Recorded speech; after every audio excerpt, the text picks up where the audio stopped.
ಸಾಬಿರ್ನನ್ನ ಒಂದು ವಾರ FIR ಆಗಿದ್ರು ಕೂಡ ಇನ್ನೂ ಅರೆಸ್ಟ್ ಮಾಡಲಿಲ್ಲ.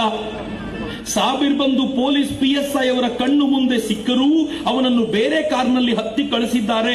ಆದರೆ ಇವತ್ತು ಪ್ರತಿಭಟನೆ ಇರುವ ಕಾರಣ ಅರೆಸ್ಟ್ ಮಾಡಿದ್ದೇವೆ ಅಂತ ಹೇಳುತ್ತಿದ್ದಾರೆ ಅಂತ. ಅಂದ್ರೆ ಒಬ್ಬ ವ್ಯಕ್ತಿಯನ್ನ ಅರೆಸ್ಟ್ ಮಾಡಿಸ್ಲಿಕ್ಕೆ ನಾವು ಪ್ರತಿಭಟನೆ ಮಾಡಬೇಕಾದ ಅಗತ್ಯ ಬರುತ್ತೆ. ಪರಿಸ್ಥಿತಿ ನೋಡಿ ಹೆಂಗಿದೆ.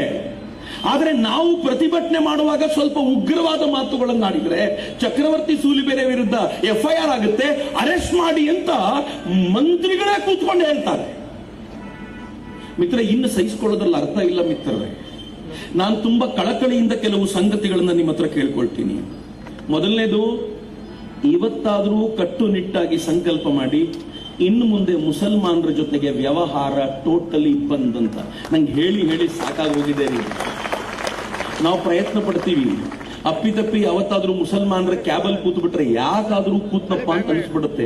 ಏನು ಮಾಡ್ಲಿಕ್ಕೆ ಆಗೋದಿಲ್ಲ, ಬುಕ್ ಆಗ್ಬಿಟ್ಟಿರತ್ತೆ. ಕೊನೆ ಹಂತದಲ್ಲಿ ಕ್ಯಾನ್ಸಲ್ ಮಾಡ್ಲಿಕ್ಕೆ ಆಗದೆ ಒದ್ದಾಡ್ಬಿಟ್ಟಿರ್ತೀವಿ. ಅವನು ಹಿಂದೂ ಹೆಸರು ಹೇಳ್ಕೊಂಡು ಬಂದ್ಬಿಟ್ಟಿರ್ತಾನೆ.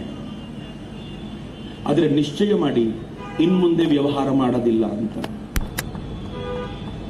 ಎರಡನೇದು, ಮುಸಲ್ಮಾನ್ ಹುಡುಗಿ ಇರ್ತಾರಲ್ಲ, ಮುಸಲ್ಮಾನ್ ಗಂಡಸರಿಗಿಂತ ಡೇಂಜರ್.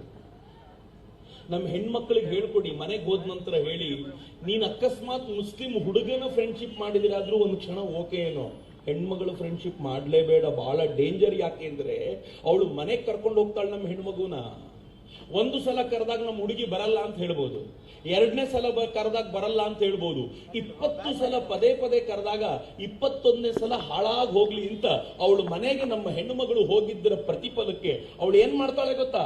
ಕುಡಿಯುವ ನೀರಿಗೆ ಒಂದೇನಾದ್ರೂ ಸಣ್ಣ ಮತ್ತು ಬರುವಂತ ಅಂಶವನ್ನ ಹಾಕಿಸಿಕೊಟ್ಟು ತನ್ನ ಅಣ್ಣ ತಮ್ಮಂದಿರಂತಿರುವಂತಹ ರಾಕ್ಷಸರ ಕೈಲಿ ನಮ್ಮ ಹೆಣ್ಮಗಳನ್ನ ಬಿಟ್ಟು ಅದರ ವಿಡಿಯೋನ ಕಳಿಸಿದ್ರೆ ಈ ಹೆಣ್ಮಕ್ಳ ಕಥೆನೇ ಮುಗಿದೋಯ್ತ್ರಿ. ಇನ್ ಲೈಫ್ ಇಲ್ಲ ರೀ ಅವರಿಗೆ. ಆ ಲೈಫೇ ಮುಗಿದೋಯ್ತು. ಅವ್ರ ಕತೆ ಹೆಂಗಾಗ್ಬಿಡುತ್ತೆ ಅಂದ್ರೆ ನಿಂಗೆ ಆಚೆ ಬರ್ಲಿಕ್ಕೆ ಸಾಧ್ಯವಾಗದೇ ಇರುವಂತ ಸ್ಥಿತಿ. ಕೇರಳ ಸ್ಟೋರಿ ಪಾರ್ಟ್ 1 ಬಂತು, ಪಾರ್ಟ್ 2 ಬಂತು, ಪಾರ್ಟ್ 100 ಬಂದ್ರೂ ಕೂಡ ನಮ್ಮ ಹೆಣ್ಮಕ್ಳಿಗೆ ಇನ್ನೂ ಬುದ್ಧಿ ಬರಲ್ಲ ಅಂತಂದ್ರೆ ಏನ್ ಹೇಳಲಿ ನಾನು?